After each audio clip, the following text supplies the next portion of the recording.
This is the coming revolution in higher consciousness. Listen now to Elizabeth Clare Prophet, educator, author, and authority on the most exciting story of our time, the coming revolution in higher consciousness.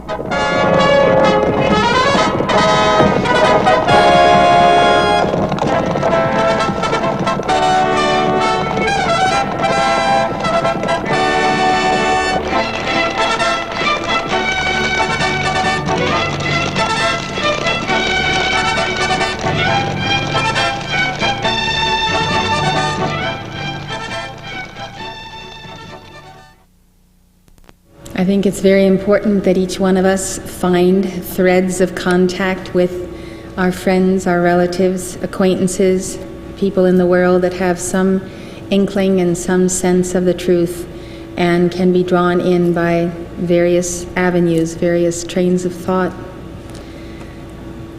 The concept of leaving the body in this manner, of course, is the highest method, and beloved Ascended Lady Master Leto, who will speak to us shortly, is the one who trains us to leave our body temples at night and to go out in service as well as to study in the retreats of the Brotherhood.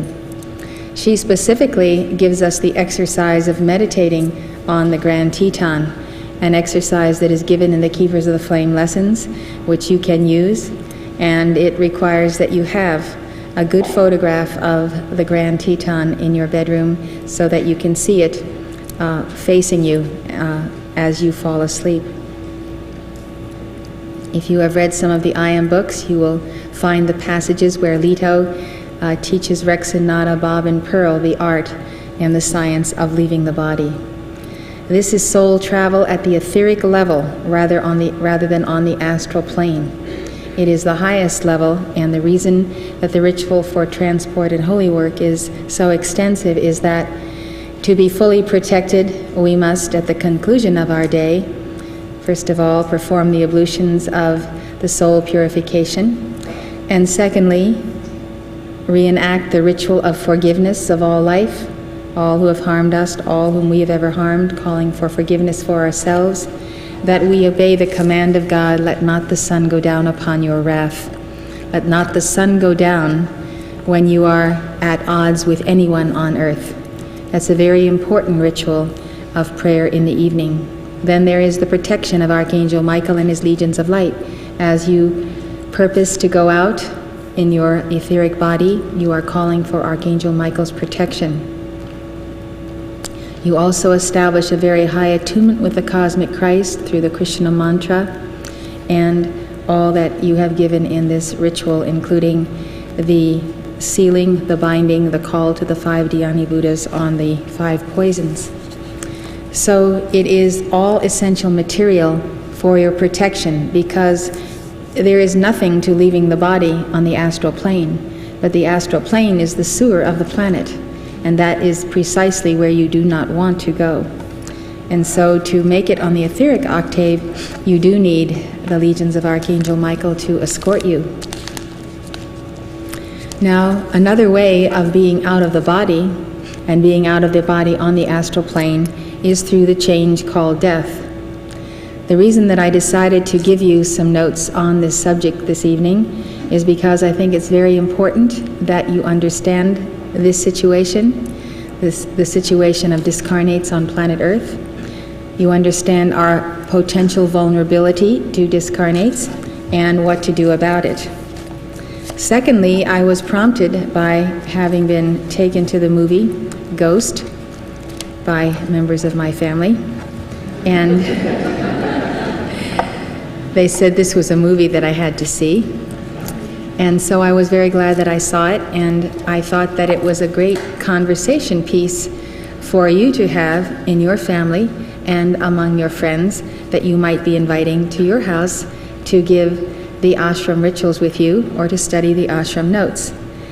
This activity of the ashram rituals is something you can do without even any affiliation with this organization. All you need is the book, and we have provided the ritual book in your hand because with much use it's going to get worn and I thought it would be easy to have the rituals together and not wear out the beautiful bound leather version that we have of the ashram notes.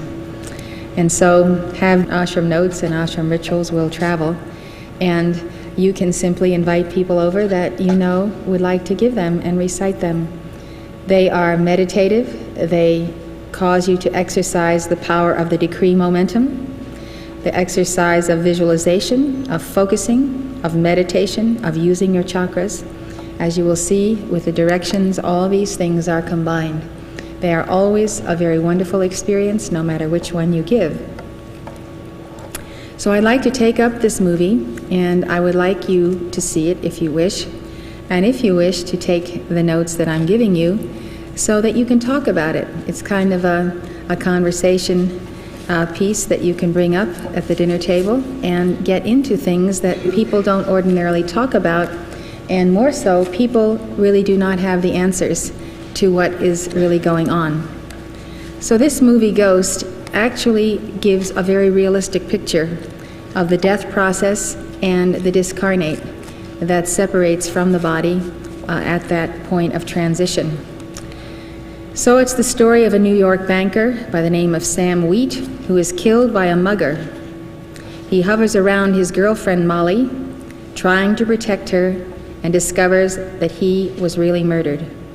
At the end of the movie, as Sam succeeds in keeping Molly safe and bringing his murderers to justice, his spirit is taken up in a swirl of twinkling lights, presumably to heaven. This movie makes certain statements about life after death that I would like to examine in greater detail.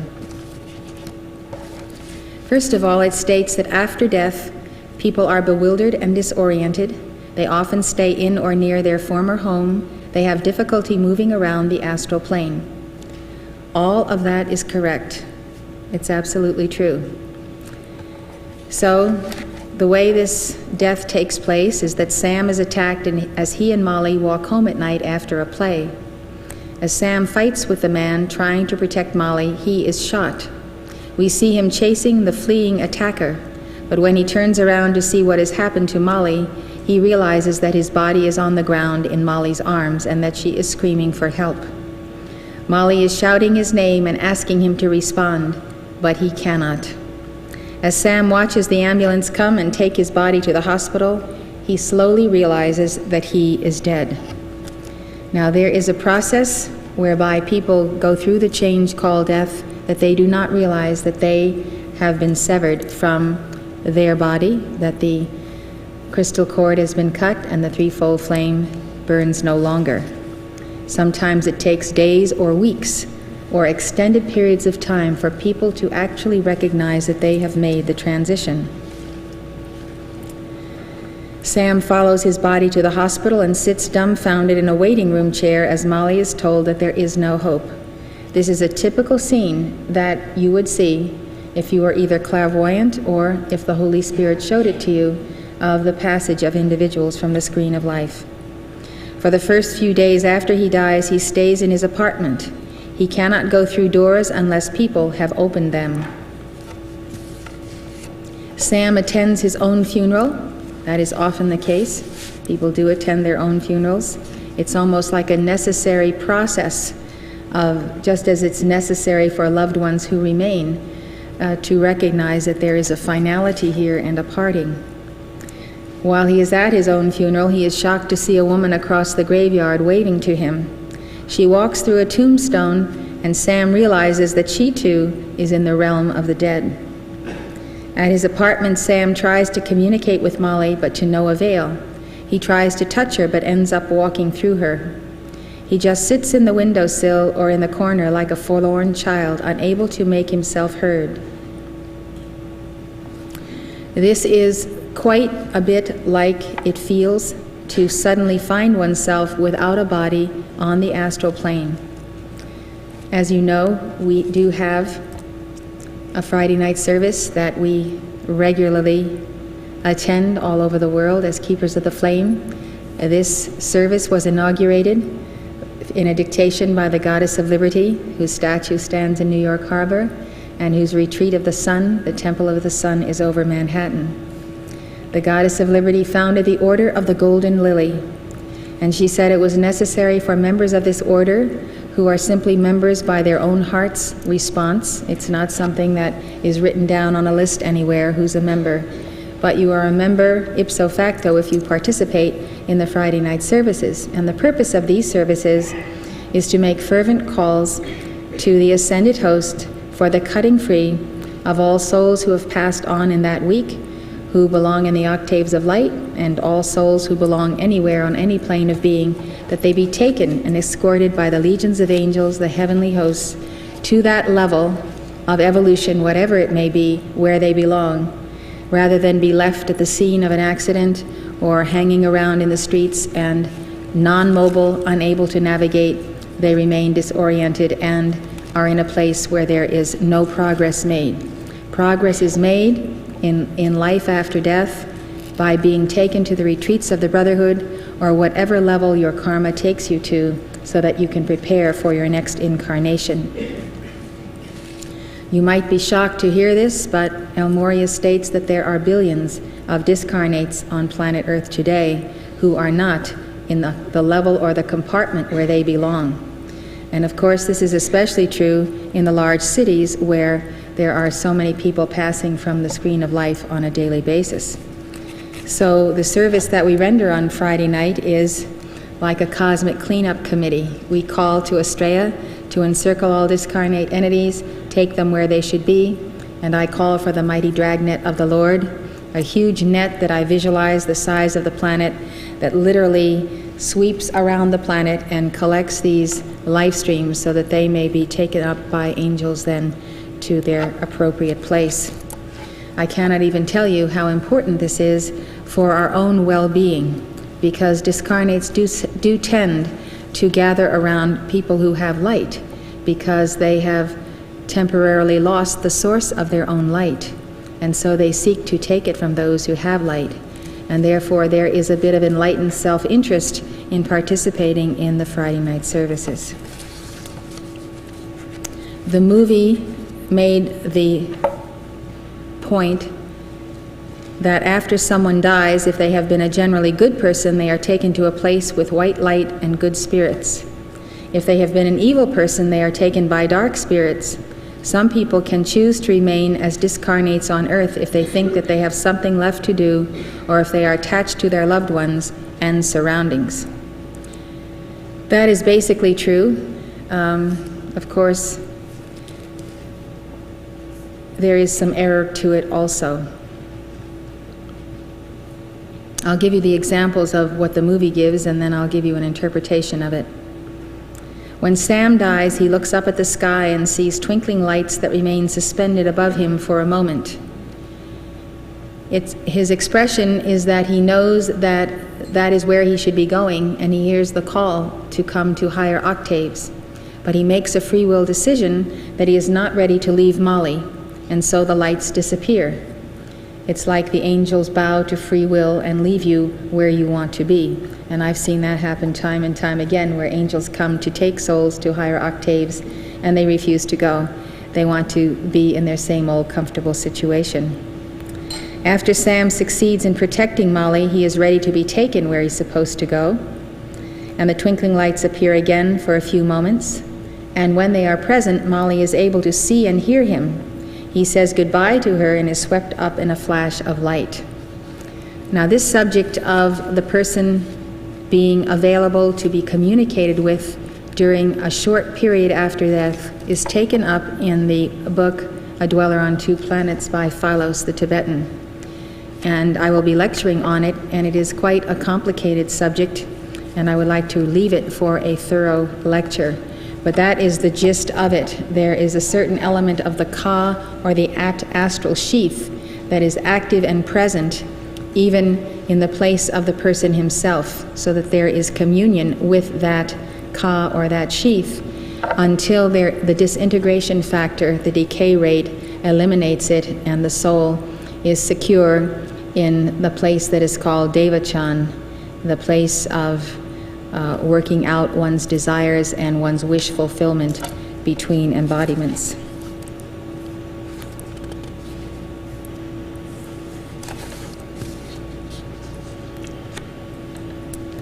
Sam observes another man dying in the emergency room with the twinkling lights hovering over him, and his spirit is taken up into them right away. Other discarnates, like a man he meets on the subway, stay near familiar places indefinitely. Not everyone can choose to stay. When Sam's murderers die, instead of twinkling lights coming to get them, howling and shrieking devils emerge from the ground and take them away unwillingly, presumably to the realms of hell. That is actually not entirely accurate. My observation is that the legions of Archangel Michael come and bind evil spirits or evil life streams and consign them to one of 33 levels in descending order that is the realm of the astral plane, which finally in the lowest level, the 33rd level being the lowest, is the realm of death and hell. And it simply gets darker and more evil the farther down people are assigned. The etheric octave likewise has 33 levels in an ascending order. So the first level of the etheric octave would be like the kindergarten for souls who have done good and who deserve an opportunity to be taught the basic teachings, the basic esoteric teachings, and to learn and understand what is their true relationship to God. And then they may graduate to the second level and so forth. And the 33rd level of the etheric octave is the point where you cross over into the world of absolute spirit as opposed to matter. The etheric octave is the heaven world, but it is still in the matter universe. It's the highest vibrating level of the matter universe. I'm not saying that there are not howling and shrieking devils around that desire to take those whom they think belong to them and who are a part of them into the underworld. But I do say that in answer to the calls of light bearers who know to make the call to Mighty Estrella and Archangel Michael, there are many fallen ones who will roam around as evil spirits, doing very deadly deeds after they pass on. I mean, they can cause fires, they can set fires, they can cause deaths to happen. They are very deadly because they are operating from the level of adeptship in the black arts. And these individuals are not about to be taken by howling and shrieking ghosts or demons. And therefore it requires the greatest hierarchs of light for the binding of these black magicians. And that is something we also pursue at our Friday night services, making the calls for the binding of the fallen ones who are on the astral plane or may have passed from the screen of life, who are antichrists and who really desire nothing but ill will against humanity. So there are many, many cases, as you can understand, even as there are many life streams. Discarnate entities are commonly referred to as disembodied spirits.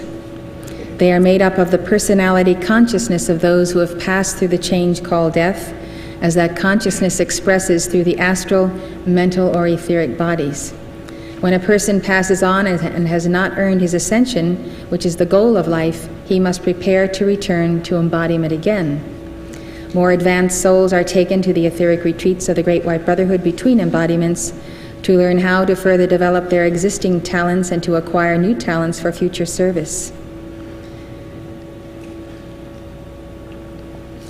All who pass on through the change called death do not reach etheric schoolrooms. Many get stuck in the astral plane where their energies remain entangled with embodied and disembodied souls who carry the lowest common denominator of human vibration. Some life streams have such a heavy karma that they reincarnate from the astral plane. They never go anywhere, they do not advance spiritually, they come back basically as they were, with the same habits, the same desires, the same momentums. So you see how important it is to pray for those who pass on in our families, that they be cut free by Archangel Michael and Mighty Estrella and taken to the highest place possible that they can be taken to, because it seems such a long and arduous task if one is going to re-embody and basically do the same thing over and over again. And the hope of progress is in the Master's retreats. So knowledge of these retreats before passing on, some people who've had this teaching for 5, 10, 20, 40, 50 years and have been doing their meditations nightly and practicing leaving the body and going to the retreats of the Great White Brotherhood, they pass on and their souls fly like doves to the highest octaves. So you can see the difference, and you can see with a profound compassion how this teaching needs to be spread so that we can help people and prepare them. There is the Tibetan Book of the Dead that prepares individuals and souls to go on. There are prayers that are read to the dead for consecutive days, guiding the one who has left his body and actually preaching to him not to fall into dark vibrations. So we know that one thing is sure for all of us, and it's not taxes alone. It's death itself, and that transition can be made in the highest light, entering the resurrection, or it can be a very unpleasant experience. Those who are overly attached to earthly things, such as family, position, unfulfilled desires and ambitions, or personal involvements, they are so much a part of the world that when they pass on, their spirits are not free to rise into the many mansions in the etheric realm that God has prepared for those who love Him.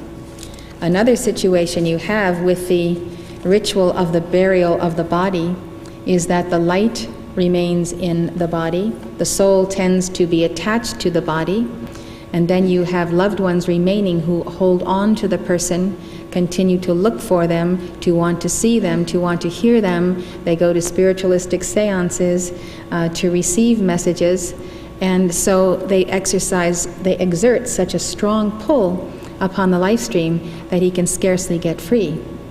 The Ascended Master way, and the way it was done on Atlantis, was cremation, and it is cremation today, and all keepers of the flame receive the suggestion, if it is their wish, to make certain that in their will there is the statement that they are to be cremated, so that well-meaning family members do not change that situation after the fact and therefore bury the body and cause a prolongation of the disintegration of the body, the cells, and hence the light that is in the body and the cells. So I think that cremation by fire is the way that the soul most easily gets free from the emotional attachments to the body, and it also helps the family who remain to get over that attachment and to contemplate the soul in light and in higher octaves. Of course, I think you know that the ritual of burial is tied to the doctrine that when Jesus Christ comes in His second coming, He shall raise all from the dead, and their bodies will rise, and they will join Him in the resurrection physically. We do not subscribe to that belief in any way, shape, or form. But those who do would find it absolutely catastrophic to know that a loved one's body has been cremated. And therefore, we see that the process of burial goes on. On the ancient altar of Atlantis, there was the Maxine light. It had been placed there by the great avatar, Jesus, many thousands of years before.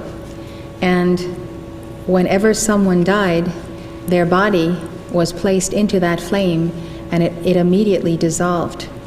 And that was one of the temple rituals that was performed. That also is described in A Dweller on Two Planets by Philos. It's a very interesting study because it shows how ancient is the rite of sacred fire as the repository for matter, physical substance that is tired energy. It is tired material, and it needs to pass through the flame, recycle back to the great central sun, be repolarized and recharged, and used again in creation. That, of course, is why we pass through the change called death, because the bodies we wear have become used, and they have become tired, and it is time for all of their atoms to recycle in the great central sun. I personally believe that in the days of plague, of cancer and AIDS and so forth, that it is not wise to bury the bodies of the sick. I believe that there is possibility of contamination through underground streams, rainfall, groundwater, and that these are deadly diseases that, who knows, can be transmitted in that way.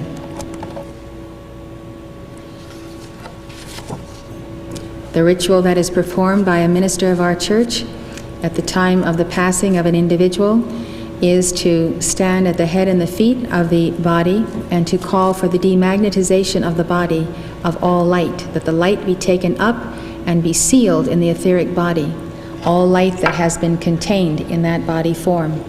And those are prayers and calls that we make to the angels before the body is placed in the crematorium in its proper place for that ritual.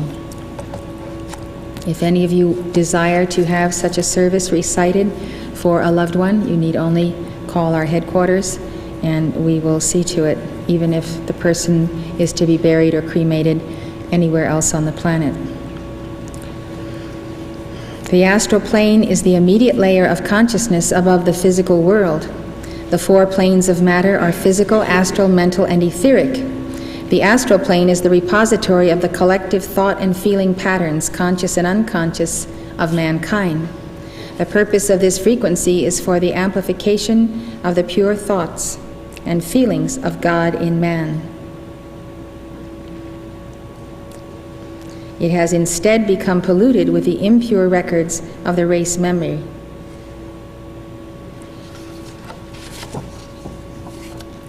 Souls who lack the necessary spiritual momentum to rise to the etheric octave hover around all the old familiar places, unable for the most part to communicate with those they have left behind. This is extremely frustrating to disembodied spirits, especially when they are unaware that they are dead. They are fully conscious of the physical world around them, yet they can move among the living. But they are unnoticed and almost totally ignored, except when they can influence embodied individuals indirectly by tying in to their feeling worlds. Contrary to what spiritualists believe, discarnate entities, as a rule, cannot assist embodied souls in finding their freedom. They themselves are not free, and therefore they cannot give true soul freedom to others. If they had spiritual attainment, they would not be hovering near the earth. But some discarnates who speak through channels do have attainment on the left-handed path of the black arts, and many of them come to lead people astray by presenting 90% truth or 80% truth, and then because it is so plainly true, people tend to accept the 20, 30, or 40% of error that comes into their expressions. It is quite dangerous to allow oneself to take directions from a discarnate entity, even if they claim to be an advanced soul from Atlantis or from ancient Tibet or wherever, and they have come to deliver their messages to a select group of people on the planet. So this is the difference between channeling and receiving messages from disembodied spirits who have hung around, and taking a dictation through the Holy Spirit from the ascended masters who are God-free beings. I do not consider that I have psychic powers or even clairvoyance. I consider that what I have is the mantle of the messenger, and that my dictations are taken through the agency of the Holy Spirit. The mantle is a grid of light that is around me to protect me from receiving teachings or dictations from any but the ascended hosts of light. In fact, it is not lawful. It is against the rules of my messengership as given to me by the ascended masters to in any way be talking to or receiving messages from discarnates. I want you to know that in the process of cremation, the fire itself not only dissolves the physical form, but also erases from the 4 lower bodies many harmful records. The physical fire can affect the finer bodies and eliminate some very burdensome material in terms of records and traumas and such things that have occurred. One of the things that I do as part of the service on Friday nights is to make calls for the souls who have passed in our organization during that week. I have made up a form so that when we receive a phone call from a loved one, I have all the data on that person, what caused their death, what town they died in, how old they were, and then I pull the file of that person, look at their correspondence, and see their past involvement in the organization, and get a very clear picture of that individual. We usually do have pictures of people because they get them taken when they come to conferences. So I can look right at the person, and then at my altar I make calls. I've observed every kind of amazing condition with individuals who have passed through the screen of life, and I'd like to give you a few examples of these. Some souls are taken directly to octaves of light by angels before I even make the call. They have such a momentum in their decrees and in their service and their love of God that they have simply gravitated to that plane that they are already native to. But others, who may have been keepers of the flame only a short time, or may have an extraordinary degree of karma, are trapped. They don't have enough attainment to make it to octaves of light on their own, and they actually wait until someone in embodiment makes the calls to the angels to go and rescue them. This is the true concept that we find in Catholicism of praying for the dead, and that is what the wake is intended for, prayers for the departed one, that he be received by the Blessed Mother and taken to higher realms. I have found that some souls go willingly with the angels when they arrive, and others prefer to remain behind in familiar surroundings. Sometimes I project my presence to that individual and make a very strong command for the soul to receive the angels of light, for the soul to accept Jesus Christ as their Lord and Savior, and to bend the knee before the living God. When I give that command, many are totally obedient and do it, and welcome the angels and are received, and they go on. In cases where individuals have devoted their life to evil, they continue to work harm while on the astral plane, and they are forcibly bound and taken by angels so that they cannot work further harm. I have seen that in individuals, and it is astounding to me what harmful work these discarnates can do during the brief period that they are loose before they are bound by the angels and taken out of the way of being able to commit any harm at all.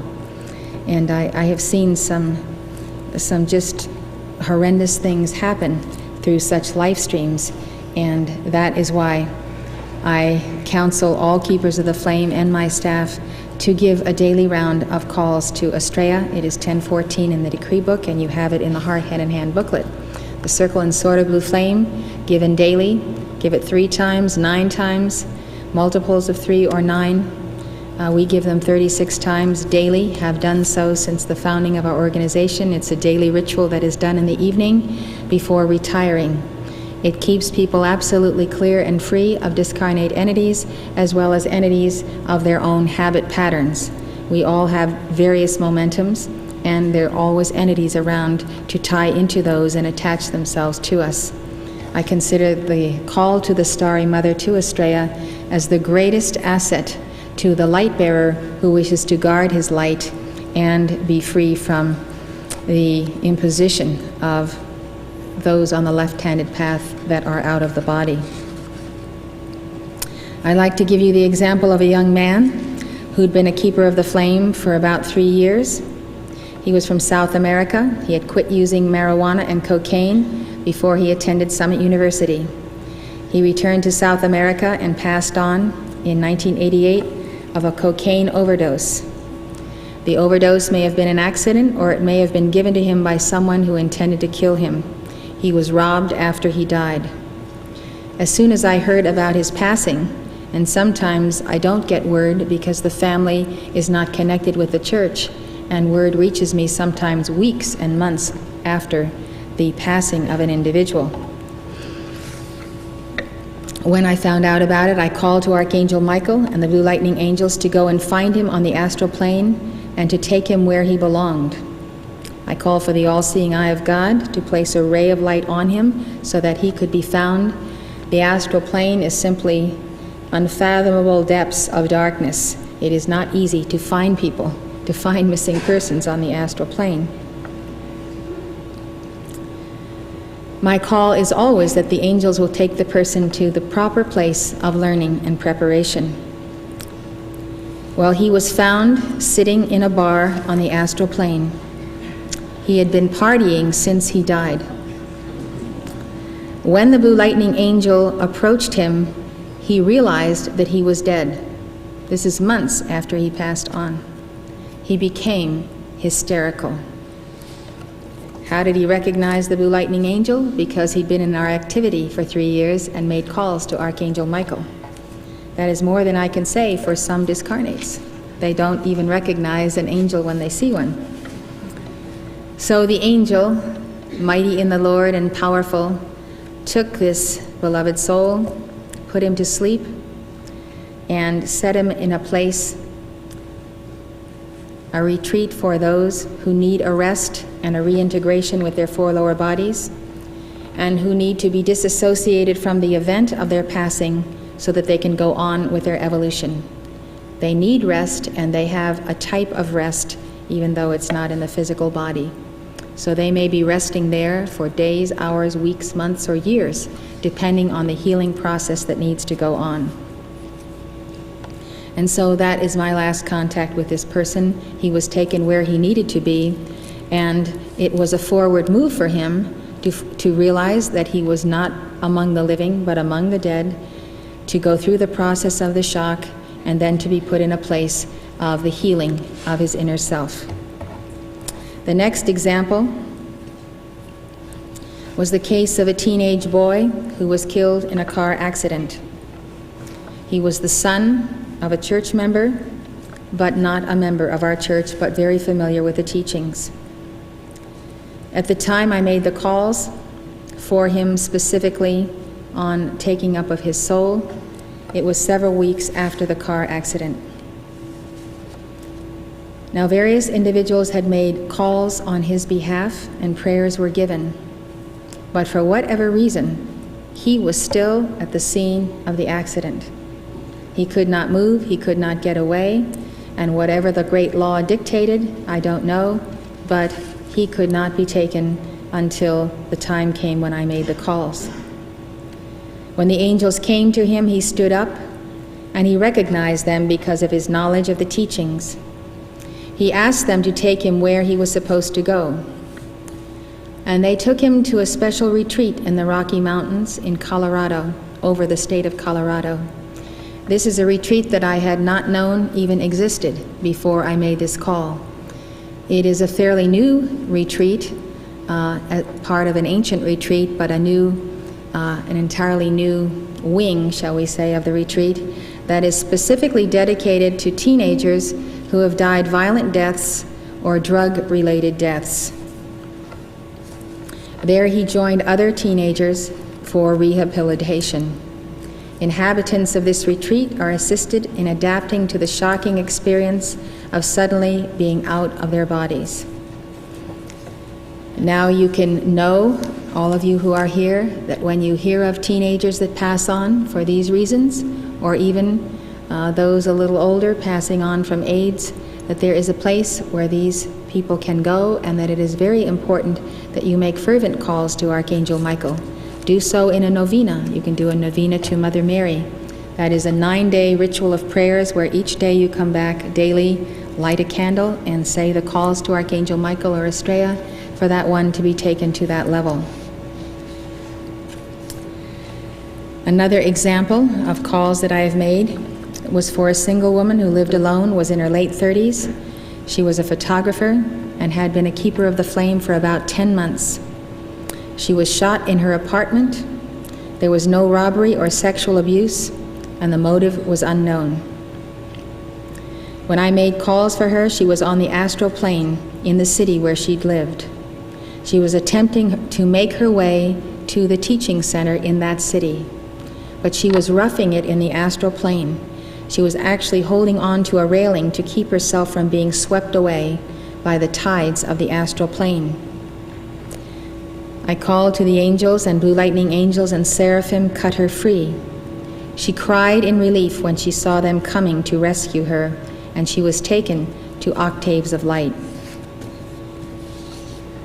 The situation in this case was a karmic one. It occurred while El Morya was benched, and his hands were tied to intercede on behalf of his chelas because of an excessive weight of karma that he had to bear by the actions of his chelas around the world. He said that had he not been benched, he could have interceded and between her and the bullet. But this was her karma, and he was not allowed by cosmic law and by the lords of karma in that period to perform that intercession.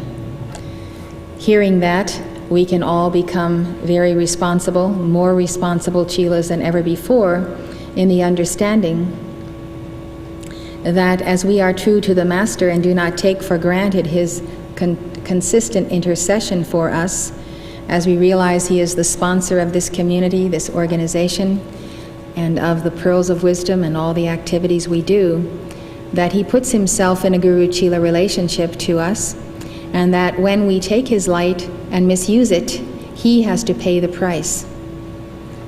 All light is paid for in this universe. If we use it wisely and well, it is multiplied, it returns to us, and it returns to our Guru. And in that way, we multiply our talents. And that is why Jesus told the parable of the talents. And he rebuked the servant who went and buried his talent in a napkin. And he said, you should have invested it and gotten usury for your money and paid me back the increase. So that is what the Guru expects, that when we receive light from the Guru, we put that light to good use, and we therefore contribute to his momentum, whereby he can continue to assist others. So when we don't, when we ask for light, we receive it, we squander that light, we waste it. As the Bible says, we squander it on our lusts for the things of this world. Then, when we go to ask again, we will receive not. So compounding this by many thousands of chelas who get careless with their familiarity with a beloved Guru, we can see that this wound up in El Morya being benched a few years ago. And we could see in things that happened around the world, as well as to Keepers of the Flame, that it was a decided disadvantage to have El Morya benched. And so we worked very hard with many decrees to give Morya a great deal of light, and he was unbenched and therefore could intercede for us again. The concept of intercession comes to us through the teachings of Jesus Christ, as he has borne and does bear our karma. Other ascended masters may do the same, and if they take you on as a chela, you will be mightily blessed. But it is, as Morya says, a pay-as-you-go process in these days. What the Guru does for the chela, however, is to intercede in those moments when a heavy karma could cause a major calamity in a chela's life. And because the Master is grateful for the chela's service and for his upholding of the light, he will come between the chela and his karma. And because he does so, many of us never realize what we have escaped and what has not befallen us because of El Morya's loving intercession. The next case is a person, a woman who was a keeper of the flame for 4 years, who was a hemophiliac, and she died of AIDS received from a blood transfusion. She was on in years, and when I made calls for her, I discovered that she was already on a certain level of the etheric plane. She was in the body of a little child, and she was running through meadows of grasses and flowers, enjoying herself. This type of activity, where we can experience the childhood of our souls again, is a healing process and a transition period, preparing the soul to re-embody and to be delivered of the scars of such a death. She had balanced 23% of her karma. She had karma which could only be paid off through her passing in this manner, so the very nature of her passing was just according to the law of karma, because she paid off a heavy weight of karma and record. She will be given the opportunity to re-embody and to continue working toward her ascension. She was a very sweet soul. She sent me her picture and told me that she was dying of AIDS. And I kept the vigil with her as this process came about. Another person, at the age of 60, a woman, passed on. She had attended 7 conferences and seminars, was a keeper of the flame for 4 years. When I made calls for her, I found her stuck in the astral plane. She was surrounded by sympathy, self-pity, and therefore tied to discarnates of the same vibration.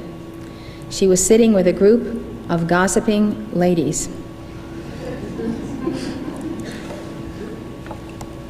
When I observed this, I once again projected my presence to her, and I said, "I am here, and you must listen to me, and you must go with the angels who have come to take you."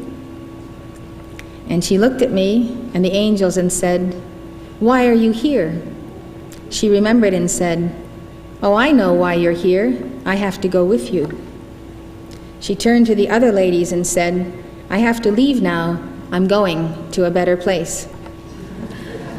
Now, these 2 ladies who were discarnates of a much lower order and were in the astral plane for their own karma, they said to her, "We'll see about that. You won't be happy there." They were trying to talk her out of going to the higher octaves. And this is what happens when people get stuck in the astral plane. There's a tremendous pull by other discarnates to keep you there.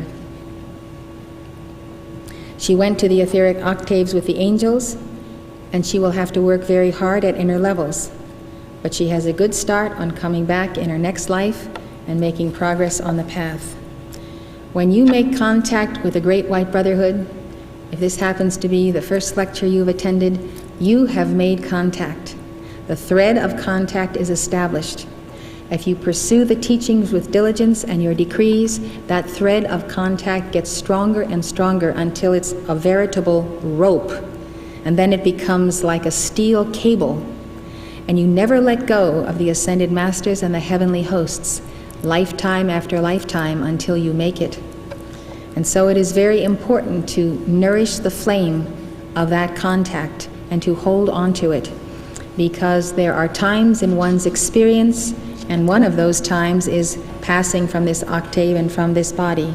There are times when that contact with the Great White Brotherhood is your life preserver, your life saver, and the most important thing you have.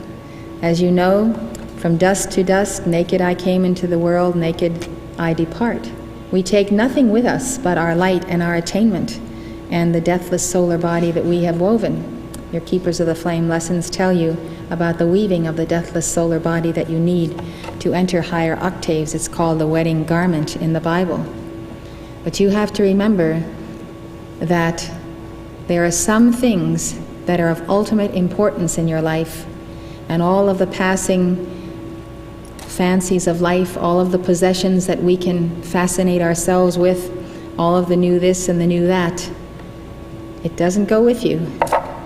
Everybody else gets their mitts on it, and you go naked as a soul back to the Lord.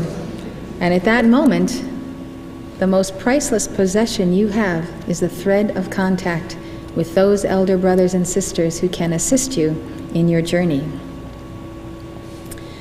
There was a communicant of the church, had been a member for 14 years.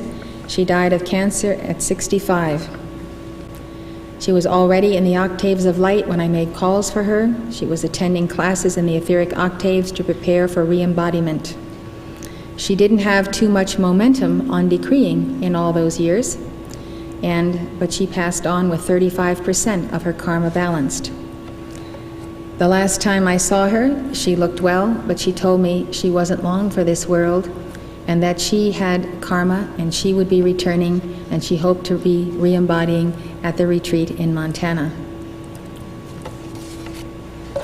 So those are a few examples so that you can see and understand that life definitely goes on, and for a time it's very inconvenient and hazardous to be without a physical body. Some discarnates are capable of moving physical objects. That's another thesis of the movie Ghost. When Sam is following his murderer, he encounters a tall, frightening discarnate on a subway car. the discarnate picks him up and throws him out of the car, telling him not to come into his territory again. So this establishes the idea of a hierarchy of territory and a hierarchy of discarnates who take over certain spaces and don't want any other discarnates in their space. To frighten Sam, the spirit smashes one of the subway windows. He has mastered the technique of doing things with physical objects. Later in the movie, Sam seeks out the subway discarnate and demands that he teach him how to move objects around. As Sam is trying to move things with his supposed body, this discarnate tells him, "You don't have a body now. You can't do it with your body. So everything has to come from up here. It has to come from your mind." And he teaches Sam to use strong emotions, his love, his hate, his anger, to move objects. Then he tells him it has to come from your gut. And your gut is your solar plexus chakra and your seat of the soul chakra. And so Sam makes this tremendous effort to focus all of the energy that he has in those chakras, and he succeeds in learning how to move objects in that way.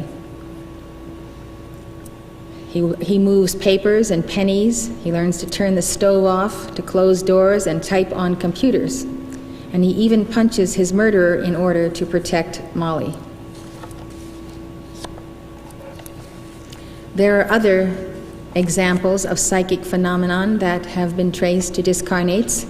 The poltergeist, which means noisy ghost. And you've all heard the spooky stories about chairs rocking and things happening in houses. And there's this house on Long Island that's been the subject of a lot of articles in recent years. And that is the nature of discarnates that hang around, and for whatever attainment they had or got, they are able to move physical objects. They are not invincible, they are not invulnerable, and if you just make the call to Archangel Michael and Mighty Estrella, you can clear the place of them. Then there's upport, the sudden appearance of a material object at a seance without any apparent physical means. There are voices speaking, and there are materialization of spirits. All these things are part of the spiritualist world, and my advice to you is not to enter into it, not to be fascinated with it, not to be fascinated with death or with any of the things I've said, but to do your Estrellas, to do your calls to Archangel Michael, to cut yourself free, and to know that none of these things need to be a part of you or your life or your household. When you have any sense of suspicion of it, you need to go to work with your decrees and call to Archangel Michael to come, clear your house, clear your office, clear whatever room you're staying in. Wherever I go, I call for the clearing of the discarnates out of the room. If I'm going to hold a lecture, I'll come in ahead of time and make those calls. I can tell you that fresh paint, because of the chemicals in it, is something that gets rid of discarnates.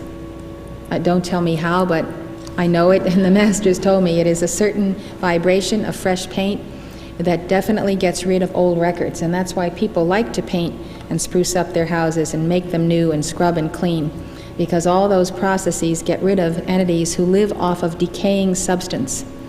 They propagate themselves out of decay, decaying garbage, decaying flowers, anything that's in a process of disintegration. The atoms disassociating themselves lets off energy. So along come the entities to take it up. So you never want to leave anything like that around. Don't keep things you don't need.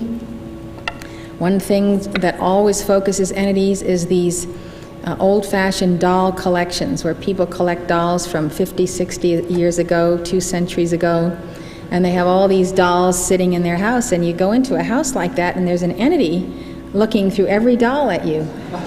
And I cannot understand why people insist upon collecting these things, but they do. So you have free will. If you want to keep your dolls, you'll be keeping your entities too.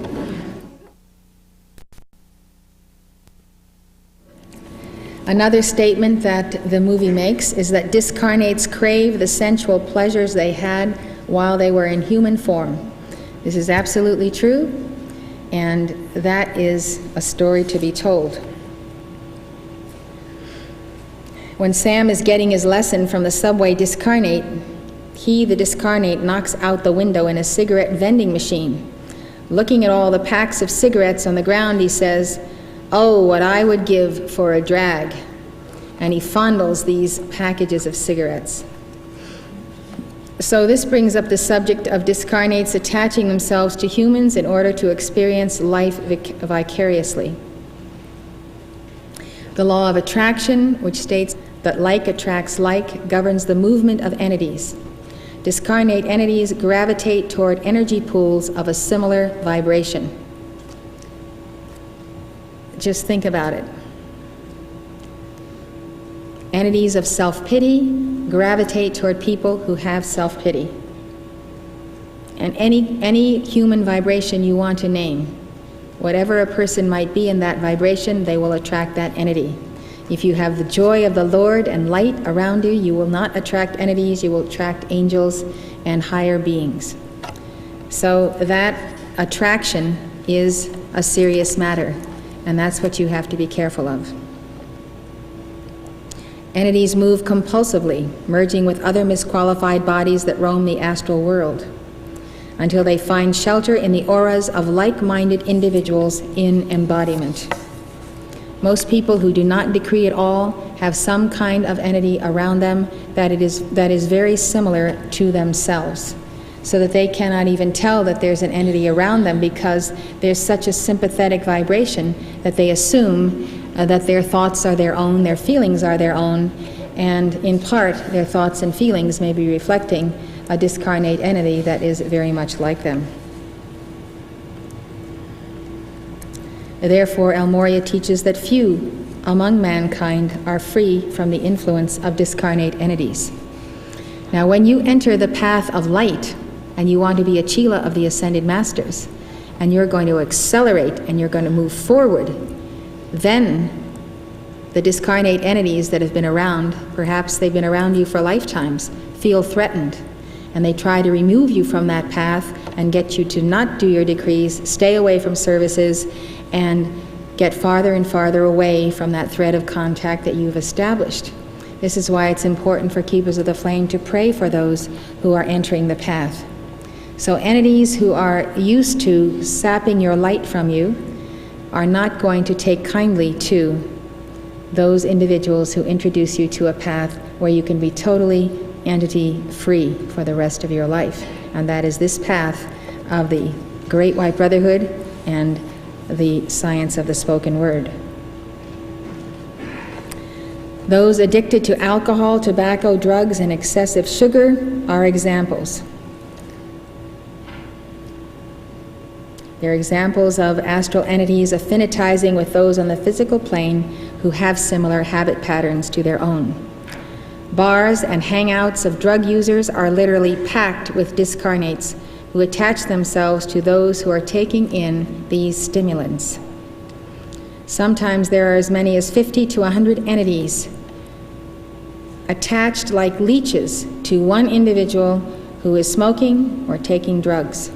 And by attaching themselves to that person's emotional body and their central nervous system, they can experience smoking that cigarette, taking that drink of alcohol, taking that shot of cocaine or whatever.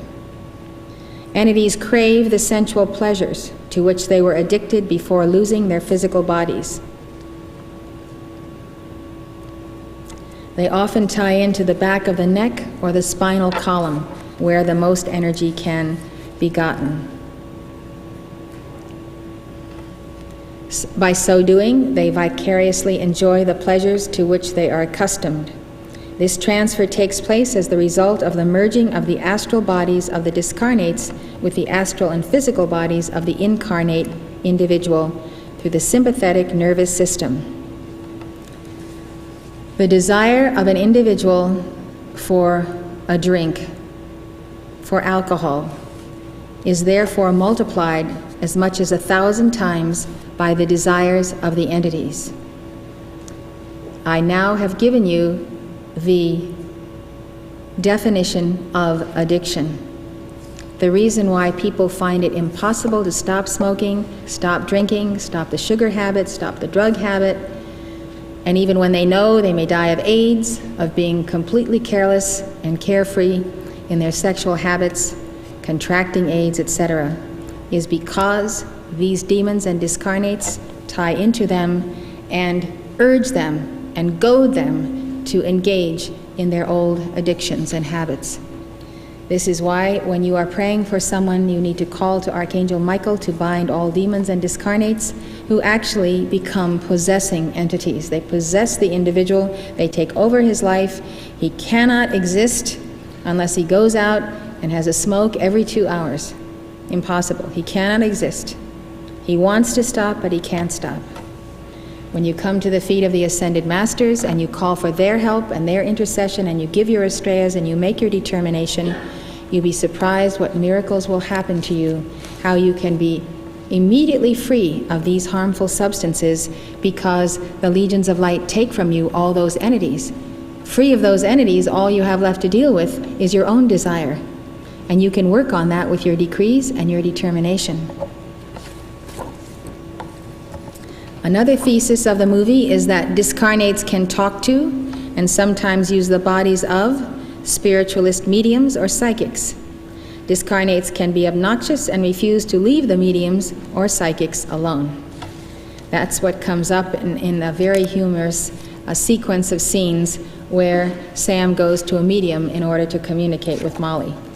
So it's absolutely true. Spiritualists, mediums, or psychics can definitely give messages from discarnate entities to whoever wants to hear them. We don't pursue that practice, and we recommend our students do not, because it simply ties you into the astral world. It ties the soul who should be going on to another mansion in our Father's house into a sympathetic and symbiotic relationship to yourself.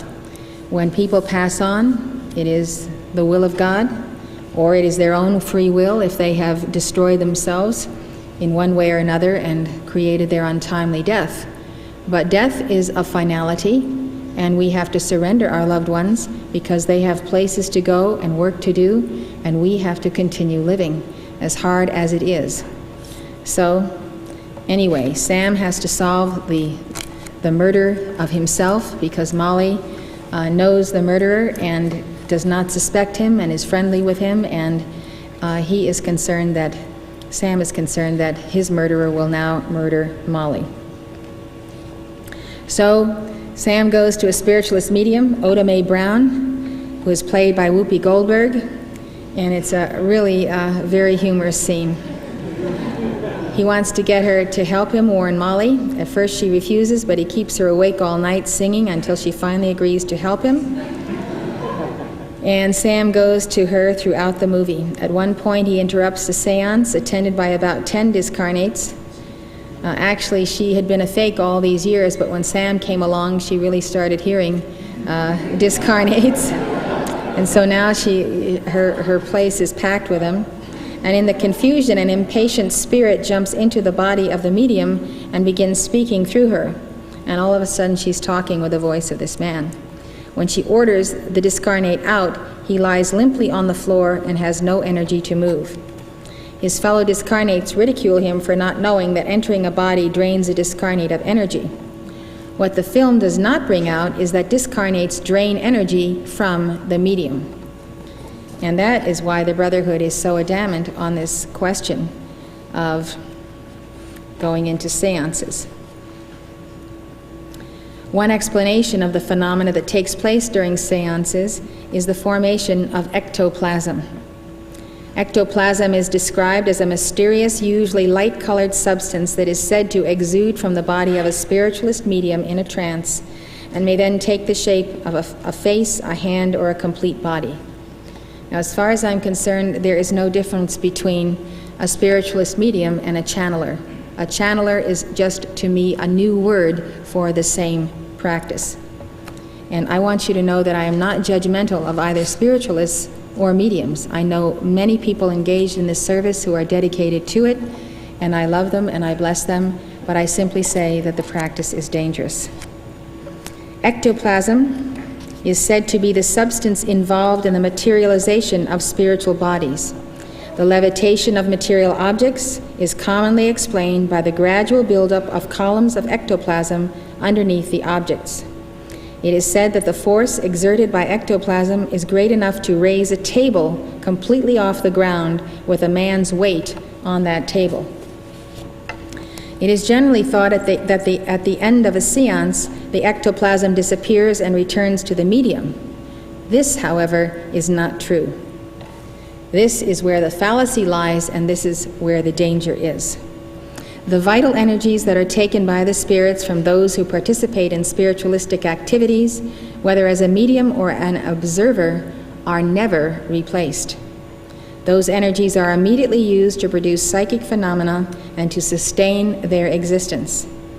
To those who consciously practice necromancy, that is, communion with the dead, or hold consort with the spirits of the departed over a considerable period of time, there is a gradual drain of vital spiritual energies and a deterioration of the physical body and the brain. Each person has a certain allotment of the life force that is apportioned to him at the beginning of his embodiment. Prolonged involvement in trance work, psychic phenomena, and spiritualistic activities can result in a critical drain upon that allotment. Now, that energy of light that surrounds the body and that is in the body, you are intended to use to weave your wedding garment, your deathless solar body. It's the vehicle of light that you require to enter the higher etheric octaves at your transition. The reduction of the life force through psychic activity can cause a person to forfeit his ascension in that embodiment. I know of a case of two very devout souls, a husband and wife, who were the sweetest people that you would ever want to meet, and yet they lacked this energy that is natural to the aura of those on the path. It is a certain layer of light. So I asked Mark Prophet, this is before he passed on, I asked him what was the nature of the problem with these individuals. And he said that they had been psychics and they were involved in spiritualism in past lives in Holland, and it would take them 4 or 5 lifetimes before they regained that light that they had squandered in that activity. They were very devoted keepers. They worked hard. One of them has passed on at this point, and I trust that they have made great progress on the path. So that was an amazing example, because you could see that something was missing from these souls, even though they were lovely people. For this reason, the masters have cautioned their students against the extreme dangers of taking dictations from or channeling astral entities purporting to be masters, adepts, or ascended masters. Discarnates who profess to be masters of the psychic realm are the most dangerous of all. They not only drain the vital energies of their auditors, but they release confusing information and half-truths. And so there is a big difference between mediumship and messengership. And I think I have made that clear. Messengers do not, as a rule, give what are known as life readings, except it be directed by the Ascended Master who is sponsoring an individual life stream, and that individual will learn from understanding his past momentums of good and of attainment, as well as his past mistakes. What is dangerous is partial life readings taken from the astral level by psychics. For want of any other word, I don't use psychic as a pejorative. It's someone who has awakened and quickened soul senses. But if the soul is awakened, the soul must rise and become one with her Christ self. So I have seen more people who have had life readings, who have come to me with a great burden that they were this or that or the next person or did this in a past life. And in order to clarify their path and assist them, I have gone to El Moria to ask him whether or not they were thus and so in their past life. Many times they were never that person at all, but since they visited someone who did a regression, they have believed it ever since and gone around with a burden that wasn't even theirs to carry, or with illusions of grandeur that are totally ridiculous. So I tell you, until God, the Holy Spirit, and an ascended master reveals to you a past life, because the time has come for you to deal with that karma, leave it alone. Just go ahead and do your violet flame and transmute the records, study your psychology, and don't be curious about it. You are who you are, which is the sum total of all your past lives today, and it's not necessary to dissect previous embodiments until it becomes a point of initiation from a master. The worst part of it is if that when it is a real past life and the individual is totally unequipped to deal with some horrendous circumstance, it's not time for this to be opened up. They are not ready for it, and so it's like forcing a flower. It's very unhealthy.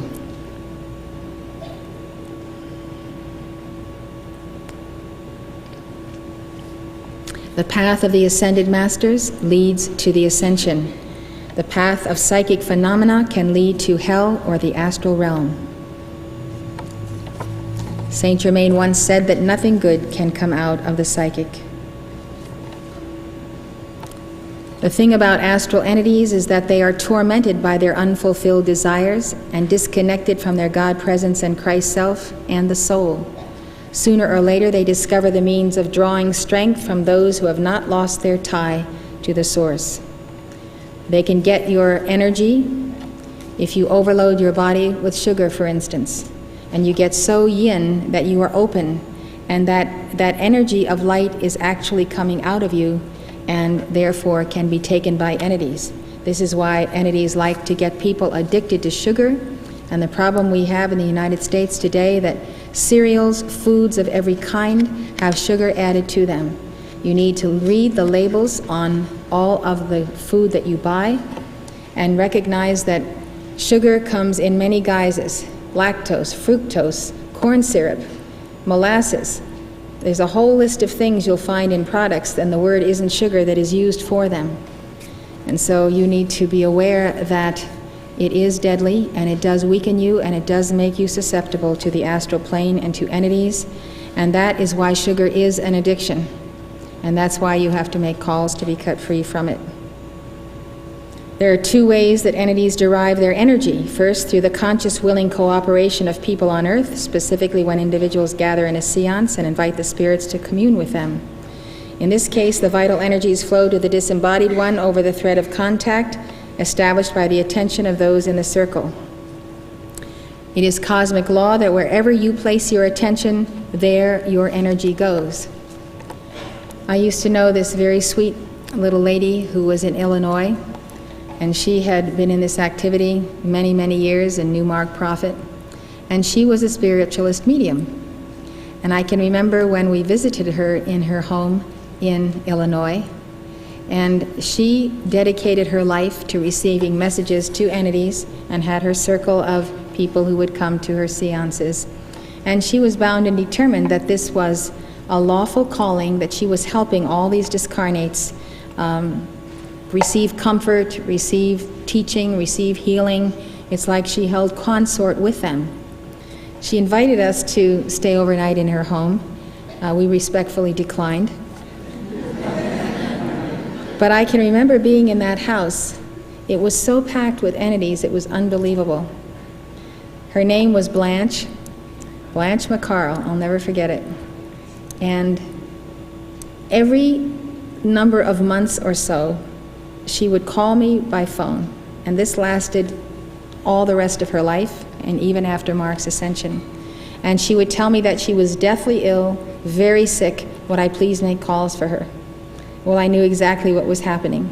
So I would go to work and make the calls to clear all the entities out of her house, get them all pulled off of her body, and she'd call me and say she was feeling fine, and she'd last for another 3 months or 4 months of seances and call me up again and make the calls all over again for her.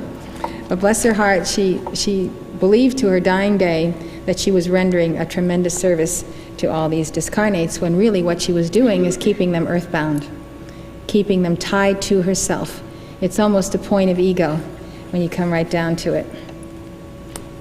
Second, entities receive energy whenever individuals are inharmonious or out of tune with their higher self. Vibrations of irritation, grief, fear, anger, disdain, fatigue, and of other negative thoughts and feelings, even the dissonance of rock and roll rhythms, puncture the natural protective envelope that surrounds and interpenetrates the four lower bodies of man. This natural envelope holds the spiritual energies that are released to man from his own God presence. Discord of any kind in one's world automatically rends or tears your spiritual garment. Without the wholeness of this spiritual protection, man's energies become subject to the vampire activities of astral entities. That is why the first thing you learn in your first Keeper of the Flame lesson is how to invoke your tube of light.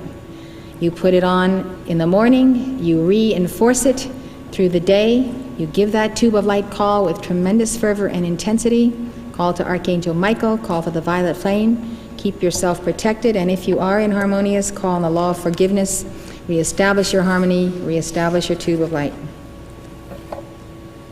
If these forces can create in your life circumstances that are calculated to disturb you until you lose your balance and become discordant, the discarnates can then steal your light.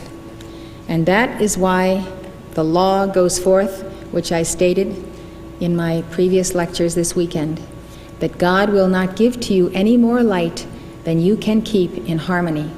If you can keep your harmony, then you can increase your light, because God knows if you are incapable of keeping your harmony, then every time you get light, along comes invisible forces and creates a problem in your world, and you get all upset, and out goes a light, and you are depleted, and they have it all. And that's a failed test, it's a failed initiation, and you have to pay the price for that light that you allowed these robbers to take from you. So that is why you need the reinforcement of the tube of light. That is why you need the violet flame, because you cannot be harmonious by your human will. You need the Christ presence and the angels and the masters with you. You need your protection established. There are many things that we cannot do by willpower. We are overcome by ancient momentums of being upset and getting disturbed over things. And so, seeking the higher way of oneness with the Christ, oneness with Jesus, or the ascended master of your choice, is the way to begin to develop the strength to resist falling back into those patterns of becoming upset. This is why you need to get the pearls of wisdom, to be sure you don't miss those pearls, that you study them. They're your contact to my heart and to the Master's heart. It's why you need your Keeper of the Flame lessons, and to really decide that you are going to become an alert Chela. You don't have to spend hours a day at it, but you have to put some time into the path if you're going to get the rewards that you deserve. Another kind of entity besides a discarnate entity is a mass entity. Mass entities are force fields of humanly misqualified energy. They are the thought and feeling creations of unascended man. These entities are the accumulation of mankind's own momentums of hatred, violence, war, greed, mayhem, murder, gossip, etc. These entities, as islands of darkness, float on the astral plane. They can be as large as a city, and they are very deadly, and then they come upon people whose bodies and whose minds they can use to wreak havoc in the community. Diabolical forces direct these pockets of darkness against unsuspecting souls. Acts of crime diagnosed as temporary insanity are sometimes brought about when vortices of vicious energy are focused upon the auric fields of unsuspecting or negative individuals. These individuals are vulnerable through their receptivity to harmful vibrations or their lack of defense against them. This is why sometimes when there are mass murders, you see a repeat of them, and they come in waves and cycles, and they sweep the country. Unbalanced individuals read about a mass murder in the paper. They get totally absorbed in it in a crazed way. That mass entity gravitates toward them by the like attracts like. And that mass of demons, it's like a swarm of bees. It's a huge energetic force field that moves toward the weakest link in the human chain and acts through that individual. Mass entities can work through madmen, through leaders, through people who direct all types of murders and atrocities on a large scale. And so those mass entities are what we work on at our Friday night service, as well as the discarnate services. I talked to you about Astraeas, and this is what Astraea has said in her dictation. The Lord God has given to man dominion over all things, but this dominion does not give man the freedom, before he attains self-mastery, to probe the depths of human effluvia, and to become entangled in the astral world of thought and feeling. The source of all human imperfection is old astral records. Buildings and houses, people, and even animals in the world of form are filled with these old records. Your tube of light must be made strong and resilient, that it may bend when necessary, but never break against the onslaughts of psychic disturbances. You must learn to move in the world of form as victors over death and misqualified energy. The vortices of evil and of psychic disturbances may move all around you, but you may call upon your divine presence for release and deliverance. You may call unto me, and I will assist you by locking my cosmic circle and sword of blue flame around these vicious foci, and providing not only yourselves with deliverance, but also those whom you love. You must be persistent in your calls and determined in your conviction that the light of God will not fail to answer them, and you must under no condition yield an inch of ground to those forces which are not of the light. Beloved ones, these forces could not survive a single day if it were not for the feeding of mankind's energies into them. There is only one source of life, and that is God. The inhabitants of the astral world have in the main cut themselves off from the divine idea. They no longer recognize the God of the universe as their God. They seek to take the vital energies of God released to man daily and to siphon them off through his imperfect mortal consciousness by playing brother against brother, by creating situations of hatred and confusion so that people will willingly yield their energies to the wrong vibratory action. Every time you lend yourself to feelings of irritation, criticism, condemnation, and judgment, or inharmony of any kind whatsoever, you are prolonging the life of the astral entities, whereas divine harmony is of no use to them at all, and divine harmony seals you. God's energies, when retained inviolate and pure by man, can never be trampled upon by the astral creation, for they cannot enter perfection, and thus perfection is its own protection. Jesus gave the key to wholeness when he said, "Be ye therefore perfect, even as your Father which is in heaven is perfect." Entities are unable to attach themselves to those who prize harmony above all godly virtues. If these entities can catch the children of the light off guard, they can derive more benefit from their relatively pure energies than they can from the relatively impure energies of those who move in and are saturated with the momentums of the mass consciousness. For the purer the energies, the more readily they are assimilated. In particular, the taking of drugs tears the protective envelope placed around souls at birth, leaving their users more vulnerable to the activities of discarnates.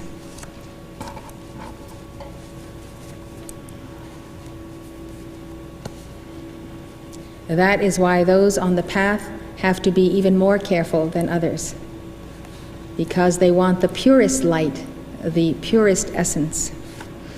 In order to reestablish the force field of natural spiritual protection, those who have taken drugs should, 1. Call on the law of forgiveness for having interfered with the natural unfoldment of the divine plan within their lives. 2. Invoke the violet fire and the tube of light, calling to Archangel Michael and his legions of blue lightning to cut them free from all psychic forces that seek their destruction. Then you have to go about reweaving the garment. You have to call to Archangel Raphael and Mother Mary to bathe these souls in the healing fires of the Christ. I had a person that I knew who had crazy accidents, stupid accidents, and that hurt him physically. And he came to me and sincerely implored to know why he was having those accidents. So I took it to the altar. I asked Almoria. Almoria said, this person has holes in his garment. These holes are the result of the misuse of the sacred fire and other things that the person has done in this life and previous lives. Those holes have to be mended, and the angels will take the light that you invoke and they will weave a patch, so to speak, for the tear in the garment of your finer bodies. And so it was suggested to this individual that he conserve the sacred fire and the life force and give his decrees so that he could use that energy, the angels could use that energy to mend the rents in his garment, the tears in his garment. We see that drugs cause these holes in the finer bodies, in the inner garments. And therefore, much healing is required, and Raphael and Mother Mary will assist you, and your loved ones and those for whom you pray. But it is a necessary process. Some people, by what they've done in many lifetimes, and in this one also, have enough holes in their garments that they can come into a session and receive light, and they cannot retain it. They cannot even retain it for a 12-hour period. It's like having a sieve for an aura. But this too can be healed. It can be mended. With God and with the light, all things are possible. But this is what we find when we go to help people who are newly coming on the path. Alcoholics, drug addicts, chain smokers, etc. are not the only victims of the wiles of astral entities. Entities have a trap for every type of human consciousness, even for those who call themselves the elect of God. The vibrations of spiritual pride can also attract to the aspirant the most deadly type of entities who seek nothing short of the destruction of the soul in hell. You have to realize that spiritual pride is that which is embodied by higher type discarnates on the left-handed path, black magicians and fallen ones who are very subtle and very cunning in the thoughts that they project into your mind, and that you agree with because you are not yet purified from intellectual, human, spiritual, or whatever type of pride. And so, in people who have none of these addictions of the lower order of things that we're speaking of, yet they are addicted to themselves, and therefore they are susceptible to entities that have the same type of thought and feeling processes that they do. I want to remind you that Halloween, it's on its way, and that discarnates have a heyday on Halloween because people's attention is on the astral images, and these images are posted in every town in America, images of witches, skeletons, goblins, etc., and they're quite realistic of exactly what is on the lower astral plane. We always have a vigil in our community, 24-hour vigil during the Halloween cycle, especially against the more harmful practices that we've seen in Halloween on the past. Entities have names so that they can be named in our decrees and prayers. And that is why Jesus said, "What is thy name?" when he was speaking to the discarnates, the possessing demons, before he would cast them out, and therefore he would name them. The list we have of discarnate entities is found in our decree book, and if you wish to use this list, I suggest you affiliate with one of our local groups and learn how to make the calls for the binding of entities using the calls to Astrea. There's a prayer in the ashram notes for souls who are taking their leave of the earth today. It's on page 63. It's in the ashram notes, not in the ashram. Yeah, in the ashram ritual book. It's in that ritual. I'm just mentioning it in case you would like to look at it. At this time, I would like to give you a very brief break so that we can have our dictation immediately upon your return. Thank you very much for allowing me to give you this lecture at this late hour. I felt it was very important for your understanding, especially those who live in and around the city. We are in New York, and it does need a cleanup. Thank you very much.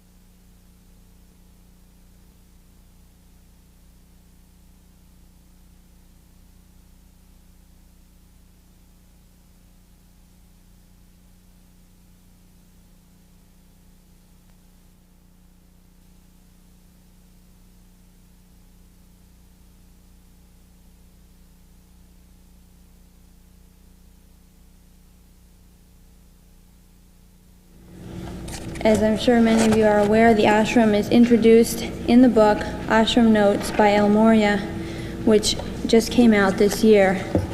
And the reason why El Morya established the ashram was to have a means for souls of light around the world to unite in giving rituals for the upliftment of mankind without having to belong to a specific group or have any kind of affiliation at all. And El Morya talked about the ashram in his recent dictation, which just came out as a pearl. And I think Tanya will read that to you. The dictation was from Freedom 1990, our conference, and this is what El Morya says about the ashram. The accomplishment of the publishing of the ashram notes we laud. Now we inspire you to understand that this is the foundation of the cone that did begin the Summit Lighthouse. The ashram is ever present. It is a world order. There are many members outside of this community who are my chelas. They uphold the ashramic consciousness, and the Antakarana has been a building for 30, 40 years and more. For the understanding of the ashram as the house of light, the dwelling place of the Guru and the Chela, gives comfort to all. It is the comfort flame amidst the storm. It is the light in the cabin window that is seen afar off by the traveler through the night storm. The ashram is the haven. It is the resting place. It is the special place that, wherever you find it, it is the same as every other such place. Surcease from the struggle, entering in for the recharge, brothers and sisters of one mind and heart and purpose, meeting here and there along life's way in our secluded outposts. Such is the vision of the ashram that I hold and that does exist. Therefore you too have been nestled in that place, which many have prepared by the stretching of the Antakarana of a cosmos.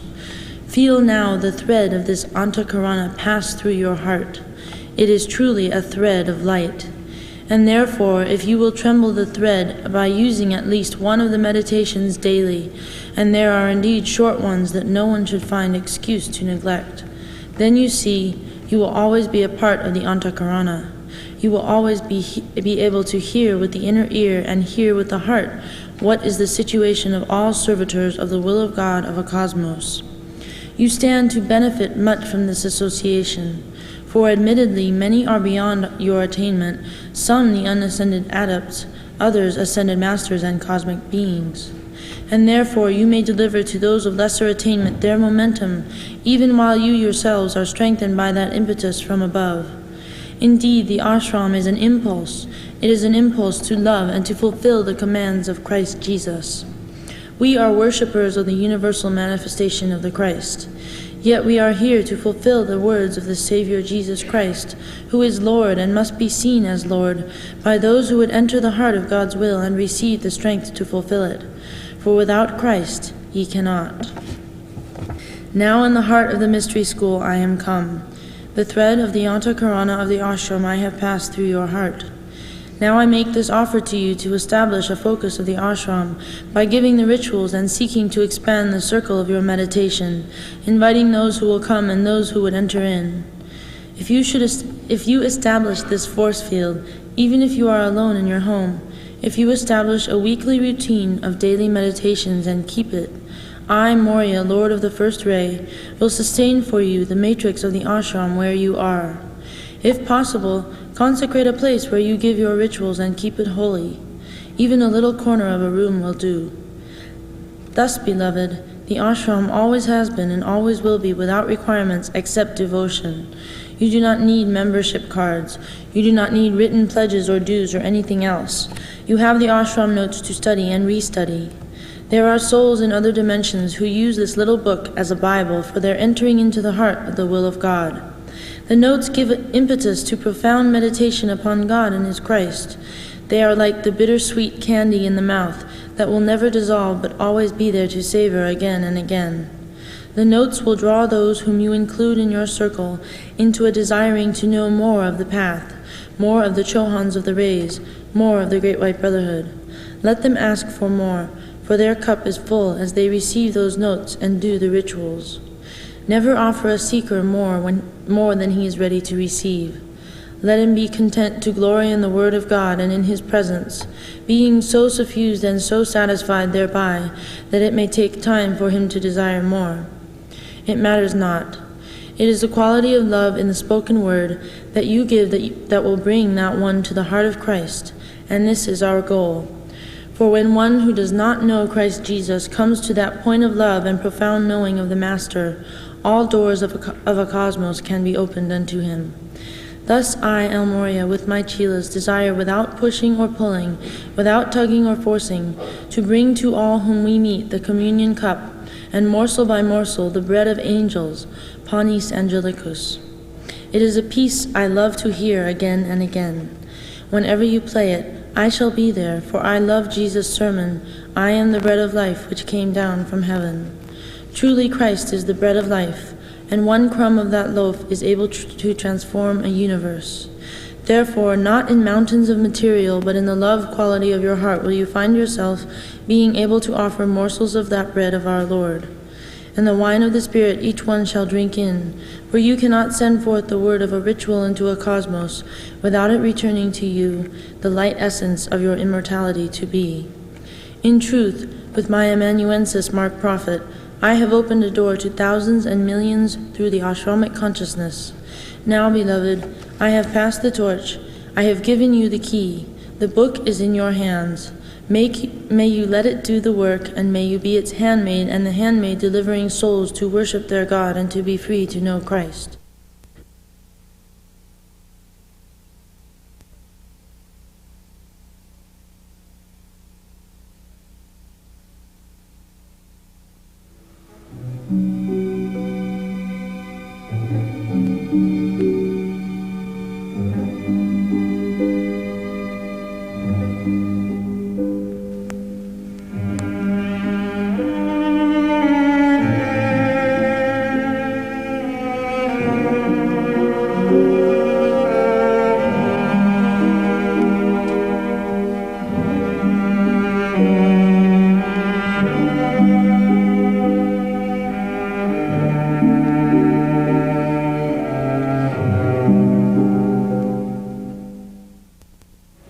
You will notice in your booklet, after this ritual, there is given various retreats in the world and sacred places which you can visualize for the meditation of the soul merging with the spirit.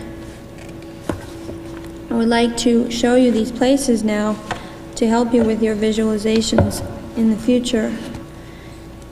The criterion for these shrines is that they are near a body of water so that you can look into the reflecting pool to see the image of your face becoming the divine image in whose likeness you were made.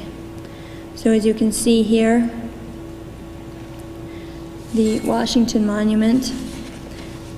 The next shrine, which is given in the book, is the Grand Teton, located in northwestern Wyoming. Our Royal Teton Ranch is about 70 miles from the Grand Teton, and this is the preeminent retreat, where the preeminent retreat of the Great White Brotherhood is located.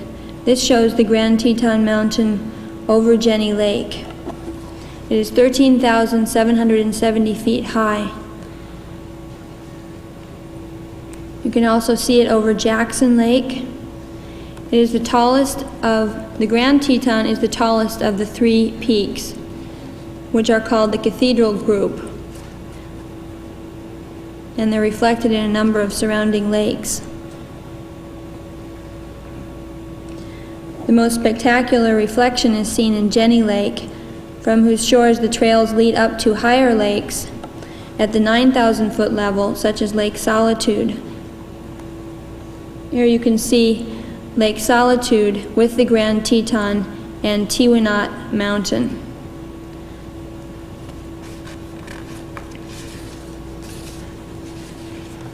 And we have an aerial view of the Tetons and the surrounding lakes. The masters have told us that it was at this spot that the archangels first descended to earth, and it is to the Grand Teton that many of us can journey each night. In fact, that Gautama Buddha announced that the Lords of Karma had made a decision to allow souls of light on earth to journey to the Grand Teton in their finer bodies to study. And this was announced in 1986. And they have told us that there are many people all over the world who go there each night to study with the Ascended Masters and then return, even though they may have no outer affiliation with the Great White Brotherhood. The next shrine is Victoria Mountain near Banff, Alberta, Canada. Victoria Mountain is reflected in Lake Louise.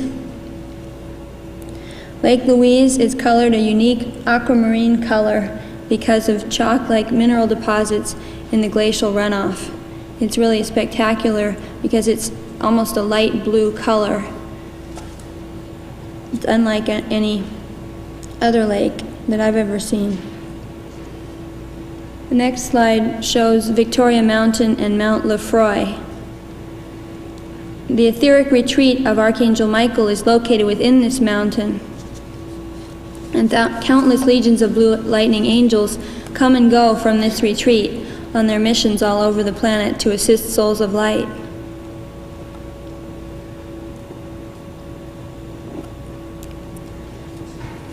The next sacred place is the Taj Mahal, which is located near the city of Agra in northern India. The Taj Mahal, as many of you may know, was built in 1632 by Shah Jahan. Shah Jahan was an incarnation of Kuthumi. He built it as a monument to his wife, Mumtaz Mahal, who had been his constant companion and who had died in childbirth.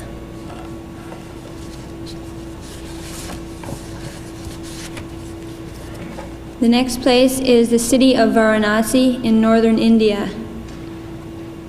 Varanasi is located along the river Ganges, and it is along the Ganges at Varanasi are many temples with steps going down into the water, and every morning thousands of Hindus line these steps to perform their morning prayers and ablutions.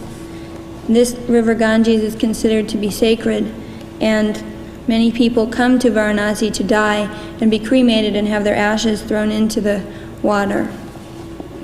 I believe that the Ganges is supposed to be the hair of Shiva. And we actually went swimming in it when we went to India in 1980. At dawn, it was a very moving experience.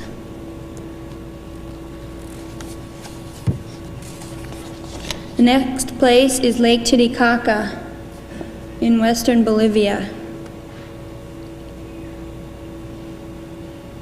This is an aerial view of the island of the sun in Lake Titicaca. On this island of the sun are the ruins of an ancient temple to the sun. According to legend, these ruins mark the spot where the two founders of the Inca dynasty were sent down to earth by the sun. The ascended masters, the god and goddess Meru, have their retreat over Lake Titicaca. This lake is 3,205 square miles, and it is located at 12,500 feet. It's the world's highest navigable lake. The next place is Mount Kailas in southwestern Tibet. And it was to Mount Kailas that Madame Kaspari was going when she and Mother Gloria happened upon the manuscripts at Himas Monastery.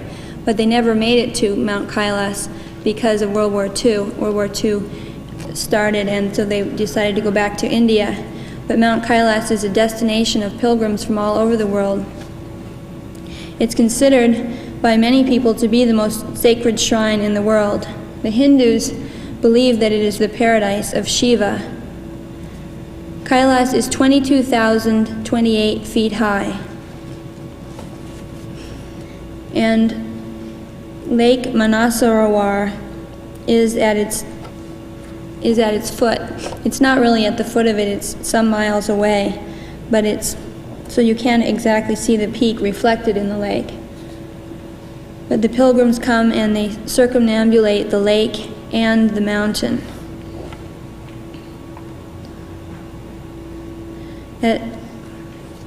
Lake Manasarowar is at 14,950 feet, and it is said to be the world's highest freshwater lake.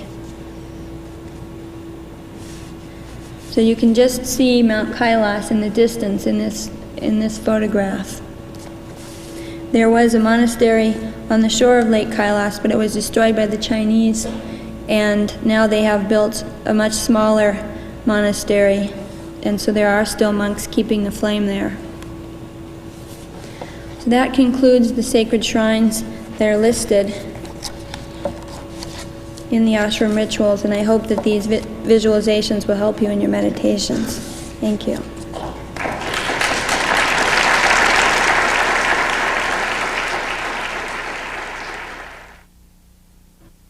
The masters have suggested that in this period we focus on the Grand Teton for our nightly meditations, and that we use that as the springboard to going to the retreat of Gautama Buddha, the Western Shambhala, over the heart of the inner retreat, as well as to the retreat of the Divine Mother that is over the entire area of the Royal Teton Ranch.